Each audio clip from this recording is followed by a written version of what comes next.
E aí galera, tô começando aqui uma série de vídeos onde eu vou fazer um review de toda a temporada de Game of Thrones, desde a primeira, segunda, terceira, quarta, quinta, pra a gente se preparar para a sexta temporada, que promete trazer muitas revelações, solucionar algumas teorias que a gente tem aí. E eu quero começar de agora a fazer esses vídeos para casar justamente na semana de estreia. Então a partir de hoje eu vou estar sempre lançando um vídeo falando de um episódio. Vão ter vídeos mais curtos porque tem episódio que não acontece muita coisa e vídeos mais longos, mas assine o canal que você vai estar sempre acompanhando o que está saindo sobre toda a temporada de Game of Thrones.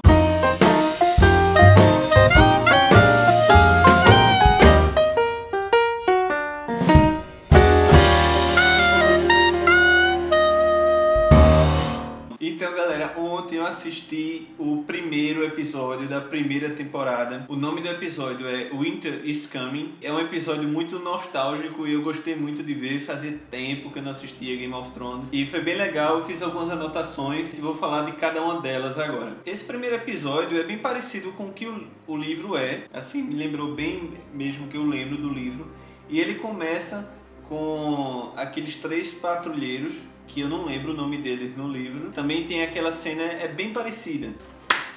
Tá, e nesse começo a gente é apresentado a muralha, né, ao norte. Esse episódio já começa mostrando o norte da muralha. Um dos patrulheiros encontra vários selvagens mortos e espalhados, organizados como se fosse um ritual. Só que quando ele vai chamar os colegas que voltam, não encontram mais os selvagens e depois eles começam a morrer. E por último ele vê um White Walker cortando a cabeça de um de seus amigos que estava lá. E acaba a cena. Aí nós temos a famosa abertura e em seguida nós somos apresentados aos Stark. A gente vê o Winterfell e toda a família Stark. Somos apresentados àquela família, nós percebemos que Arya não gosta de costurar, que Sansa é muito prendada. Nós vemos Rickon, nós vemos Robb e a gente é apresentado a todo aquele núcleo e em seguida Ned é informado por Sir Roderick que encontraram o desertor da patrulha. Ned tem que executá-lo, porque pela lei, qualquer um que fugir da patrulha é um desertor e a pena é a morte. Ned pede para Bran assistir ao julgamento, né, à execução, e Bran fica perguntando muito pelos White Walkers se é verdade, se ele estava mentindo. A gente já vê o interesse de Bran por essas coisas misteriosas que tem ali do norte. Mais à frente, nós temos uma cena que é bem interessante, onde eles encontram um cervo morto, já apodrecendo, né, cheio de larvas, e depois eles encontram uma loba com um dos chifres do cervo no pescoço, assim, um dos chifres do cervo no pescoço dela foi o que matou ela. E no livro, o que não acontece na série é que aquilo fica sendo como um mau presságio, porque o cervo ele é o símbolo dos Baratheon e o lobo o símbolo dos Stark. E um cervo que matou um lobo e os dois morreram, né? Então a gente tem meio que quem já sabe o final percebe esse presságio, né? O cervo e o lobo eles morreram e só os filhos ficaram, né? É o que acontece. O que acontece ali, eles encontram os 5 lobos, que no caso são 6, né? Que encontram depois o de Jon.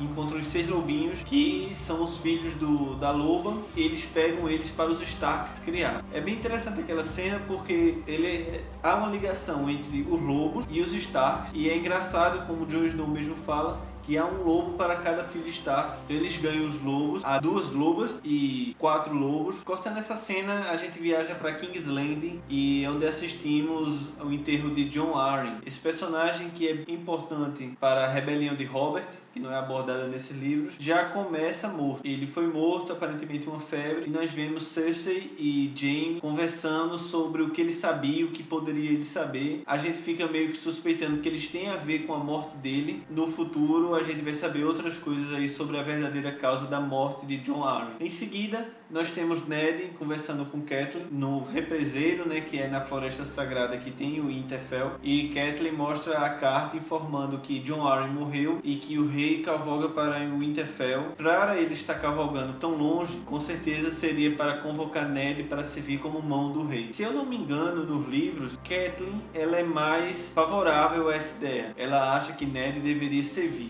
Eu não tenho certeza, mas eu tenho essa impressão.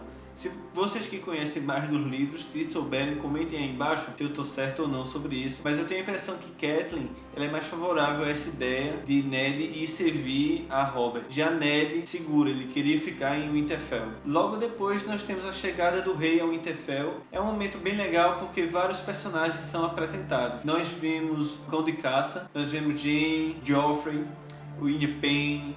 Vários personagens que vão ser importantes na trama são apresentados naquele momento, e é legal que a gente vê olhares de pessoas que vão ter ligações com ele. Por exemplo, a gente vê Arya vendo o cão, a gente vê Joffrey e Sansa, a gente vê vários personagens que vão se envolver na trama e eles são apresentados assim um atrás do outro. Isso, para quem sabe a história, é bem legal. É nessa cena também que a gente vê Robert e Ned se encontrando 9 anos após, se eu não me engano, após a última guerra que eles tiveram, que foi uma guerra contra uma rebelião dos Greyjoy. E é bem legal aquela cena, mostra que os dois têm uma amizade bem próxima. E em seguida eles vão para as criptas. E lá é onde Robert faz as homenagens a Lyanna, e é onde nós somos apresentados a esse personagem de Lyanna e também a Rhaegar Targaryen, que são um casal muito misterioso, e toda essa trama é bem complexa. Nós também somos apresentados a Tyrion. Ele está num bordel com uma das mulheres lá do norte, e eu gostava mais daquele Tyrion. Sei lá, eu sinto meio que falta do Tyrion da primeira temporada, sabe? É aquele Tyrion meio rei do camarote, filho do pai rico, um pai severo, mas ele é um filho que tá nem aí e que anda pelo mundo, saindo com prostitutas, bebendo, gastando dinheiro, não tá nem aí para os custos. Eu tenho meio que saudade daquele Tyrion sacano, sabe? Aquele cara engraçado, sem tantos traumas, sem querer provar nada, só realmente curtir. E ao mesmo tempo é um cara inteligente e perspicaz, e eu sinto saudade daquele perfil ali. Não que ele tenha ficado um personagem chato. Logo em seguida a gente é apresentado para o núcleo de Daenerys, Viserys, Illyrio e Drogo. Nós vemos Daenerys sendo inspecionada por Viserys, a gente já sente aquele tom meio chato de Viserys, daquele cara inescrupuloso. E em seguida é apresentado Drogo. Aquela aparição de Drogo é bem impactante porque ele realmente é uma cara de mal. Eu fico até pensando que ele é o vilão. E a gente vê como aquele personagem é forte, assim, como ele vai ter uma presença diferente na trama, assim. Achei bem legal aquela coisa bem bárbara como ele é apresentado. É bem legal aquilo ali. É interessante nessa cena também a gente vê que Illyrio vem fomentando a mente de Viserys. Ele fica falando que o povo faz canções no nome dele, que está aguardando o retorno dele. Agora que a gente já sabe toda a trama, eu percebo como Illyrio vinha manipulando a mente de Viserys para querer que ele voltasse para Westeros, mostrando uma imagem meio torpe do que realmente estava acontecendo. Porque a gente não vê nada disso, de estarem esperando por Viserys, de estarem cantando músicas pelos Targaryen, e a gente vê que Illyrio vem alimentando a mente de Viserys com sonho. Então voltamos para o Winterfell e nós vemos Sansa sendo arrumada por Catelyn, e naquela cena é bem legal porque a gente vê Sansa pedindo por tudo, que o pai aceitasse casar ela com Joffrey, que era tudo que ela mais queria na vida, e Catelyn assim, mas ela diz que quer muito aquilo ali. E caramba, você pensa, que merda, Sansa, por que você tá... Assim, ela não tinha como imaginar, né? Ela ia ser rainha, ia ser princesa, devia ser o sonho de toda menina daquele tipo dela. Mas você fica, caramba, que merda que vai acontecer com você, né? Assim, é bem triste. E depois nós vemos o Ben Stark, o tio de Jon, o tio do irmão de Ned. É um personagem que vai ter uma presença forte na vida de Jon Snow. Nessa mesma cena nós vemos uma conversa bem interessante entre Tyrion e Jon Snow. São dois personagens bem legais, são meus personagens favoritos, Tyrion e Jon. E Tyrion dá alguns conselhos para Jon. Um dos conselhos mais interessantes é porque Tyrion fica falando muito que ele é um bastardo, o bastardo de Ned Stark. E ele fala assim, nunca esqueça quem você é, porque o mundo nunca vai esquecer. E que ele devia usar aquilo como uma armadura, porque nunca conseguiriam feri-lo se aquilo não tivesse ferindo ele, se fosse a armadura dele. Aí ele se vira e Jon pergunta, o que é que você sabe sobre ser um bastardo? E ele responde, aos olhos do pai, todo anão é um bastardo. Porra, é sensacional essa cena, é muito legal, e você fica, caramba, como o Tyrion é esperto Que personagem legal. Na próxima cena, a gente começa a ver a trama de Game of Thrones ficando tensa. Chega uma carta do Ninho da Águia para Catelyn e ela recebe essa carta e joga no fogo no mesmo momento. Essa era uma carta da sua irmã dizendo que o Jon Arryn, que a gente viu no começo do episódio, não havia sido morto por uma febre. Ele havia sido morto pelos Lannisters. E a gente começa a ver uma intriga aí na mente de Ned contra os Lannisters.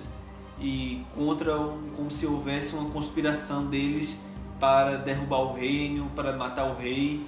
E isso ainda força mais Ned a ter que servir Robert. Ele se sente em dívida com ele. Voltando para o núcleo de Daenerys lá em Essos, a gente vê o casamento de Daenerys. É um casamento Dothraki e é bem legal de assistir, porque ele é bem bárbaro, assim, há umas comidas malucas lá, umas coisas meio cruas, e eles estão fazendo sexo lá no meio de todo mundo, e de repente tá um cara pegando uma mulher, aí chega um outro cara, arranca o cara e começa a pegar a mulher também, aí eles dois começam a brigar e se matam, e Lírio diz pra Viserys que um casamento Dothraki sem 3 mortes era chato.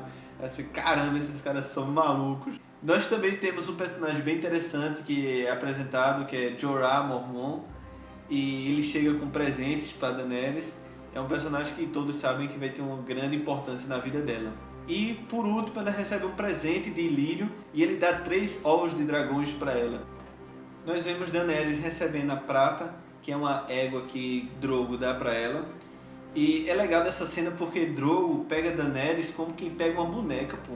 Ele pega assim e joga ela em cima do cavalo.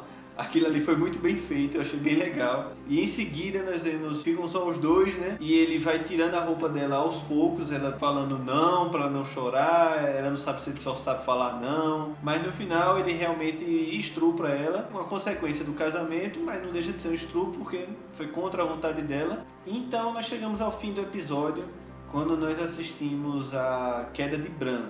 Bran está subindo uma torre e ele acaba se deparando com Jaime e Cersei transando. Ele vê e de repente Jaime vê ele tenta fugir, Jaime segura e você fica, eu me lembro a primeira vez que eu assisti, porque você fica naquela, o que é que vai acontecer? Você não acha que Bran vai morrer, né? Ou que Jaime faça alguma coisa com Bran, mas também sabe que Jaime não pode deixar aquilo passar.